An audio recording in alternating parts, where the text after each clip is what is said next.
కొంతమంది పిల్లలకి autism spectrum disorder ఉన్నప్పుడు వాళ్ళకి ప్లానింగ్ ప్రోగ్రామింగ్ డిఫికల్టీస్ ఉంటాయి and that's why speech is not developed appropriately అని చెప్తాం. నా దగ్గర ఒక చైల్డ్ ఉన్నాడు, ఎప్పుడైనా మన వర్డ్ ప్రొడ్యూస్ చేయమని చెప్తే లేకపోతే నేను ఇనిషియేట్ చేస్తే టంగ్తో లిప్స్ని వెట్ చేసుకుంటూ ఉంటాడు.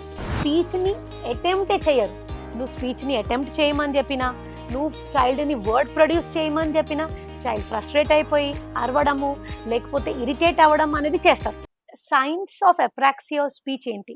ఇప్పుడు కొంతమంది పిల్లలకి ఆటిజం స్పెక్ట్రమ్ డిసార్డర్ ఉన్నప్పుడు వాళ్ళకి ప్లానింగ్ ప్రోగ్రామింగ్ డిఫికల్టీస్ ఉంటాయి and that's why speech is not developed appropriately అని చెప్తాం. అప్పుడు అవి సైన్స్ ఏంటి, మనం ఎలా సైన్స్ చూసుకోవాలి? Okay, so number 1 sign is having inconsistent speech errors.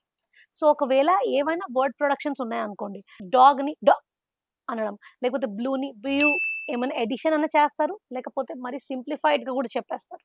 So ఇట్లాంటి ఇన్కన్సిస్టెంట్ స్పీచెస్ అండ్ ఒకసారి ఆ వర్డ్లో ఎర్రర్ ఉండొచ్చు, ఇంకొకసారి ఎర్రర్ ఉండకపోవచ్చు. ఇట్లాంటి ఇన్కన్సిస్టెంట్ స్పీచ్ ఎర్రర్స్ చూస్తే that is 1 sign that the child has apraxia of speech. The second sign is having groping errors. For example, మనం ఏమైనా వర్డ్ చెప్పమని చెప్తే, నా దగ్గర ఒక చైల్డ్ ఉన్నాడు, ఎప్పుడైనా మన వర్డ్ ప్రొడ్యూస్ చేయమని చెప్తే లేకపోతే నేను ఇనిషియేట్ చేస్తే టంగ్తో లిప్స్ని వెట్ చేసుకుంటూ ఉంటాడు. లేకపోతే కొంతమంది కిడ్స్ టంగ్తో ఆడుతూ ఉంటారు, మనం ఏ సౌండ్ చెప్పమన్నా ఇట్లాంటి మూమెంట్స్ చేస్తుంటారు. దీన్ని మేము గ్రోపింగ్ ఎర్రర్స్ అంటాం. సో మనం నువ్వు స్పీచ్ మాట్లాడమని చెప్పినా లేదా నిన్ను వర్డ్ ప్రొడ్యూస్ చేయమని చెప్పినా ఇట్లాంటి ఒక ఎర్రర్ చేస్తుంటాం, దాన్ని మేము గ్రోపింగ్ ఎర్రర్స్ చూస్తాం. సో మీరు గ్రోపింగ్ ఎర్రర్స్ చూస్తే it can be a sign of apraxia of speech. Third point is difficulty in having longer words కానీ లాంగర్ సెంటెన్సెస్ కానీ క్లియర్గా చెప్పకపోవచ్చు. సో వాటిని అటెంప్టే చేయరు, లేకపోతే చెప్తే కూడా అవి క్లియర్ ఉండవు. So this is also 1 sign of apraxia of speech. So if you see that, then you need to think that the child may have difficulty in planning speech. Fourth sign is having very simplified versions of whatever we said. ఇప్పుడు elephant చెప్తే ఎఫె, apple చెప్తే యాపా. So మనము ఇట్లాంటి simplified versions of whatever word we said can be seen. So that can be 1 sign of apraxia of speech. The 5th sign of apraxia of speech can be very slow and effortful speech. ఇప్పుడు ఏమన్నా చెప్పమంటే Apple, so ఇట్లా ఎఫర్ట్ఫుల్గా స్లోగా produce చేస్తారు. ఇప్పుడు ఓ pen, ఇట్లా ఎఫర్ట్ఫుల్గా ఏదో plan చేయాలి, లిప్స్ని దగ్గర చేయాలి అంటే బాగా ఎఫర్ట్ పెడుతున్నట్టు చేస్తున్నారు అంటే దీన్ని slow and effortful speech is also planning difficulty seen in apraxia of kids children. 6th point is having very limited attempts. అంటే జనరలీ ఈ కిడ్స్ని మనం in other words non speaking or non verbal చెప్తాం.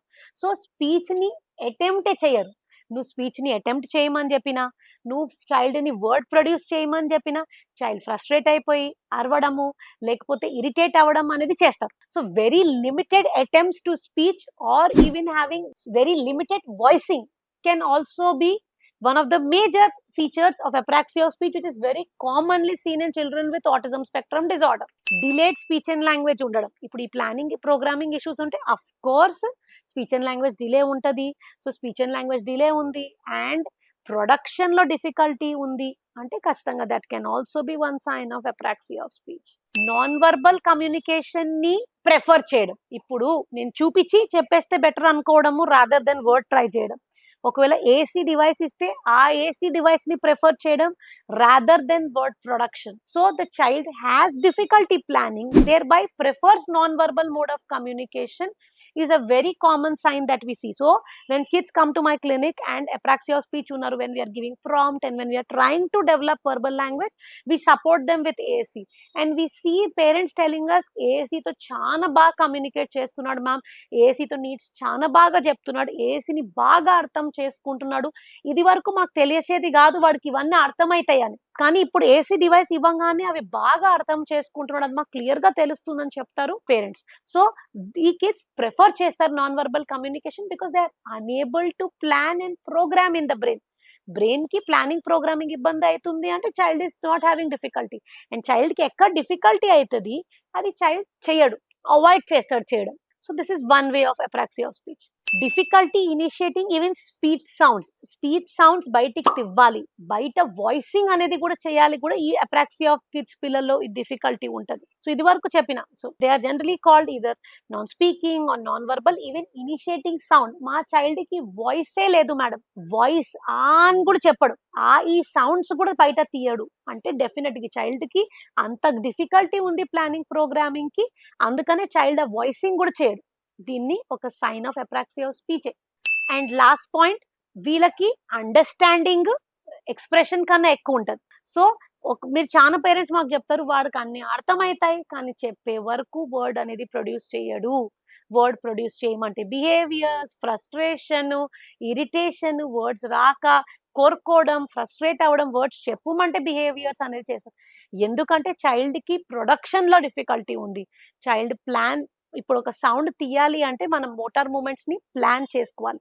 ఈ planning అనేది brain లో ఇబ్బంది అవుతుంది కాబట్టి చైల్డ్ ప్లాన్ చేయలేకపోతున్నారు. So these are the 10 signs of apraxia of speech. And if you feel మీ చైల్డ్ కి ఇందులో 2-3 సైన్స్ లేదు చాలా సైన్స్ ఉన్నాయి అంటే definitely meet a speech therapist and tell her to evaluate your child for apraxia of speech and do proper therapy. Thank you.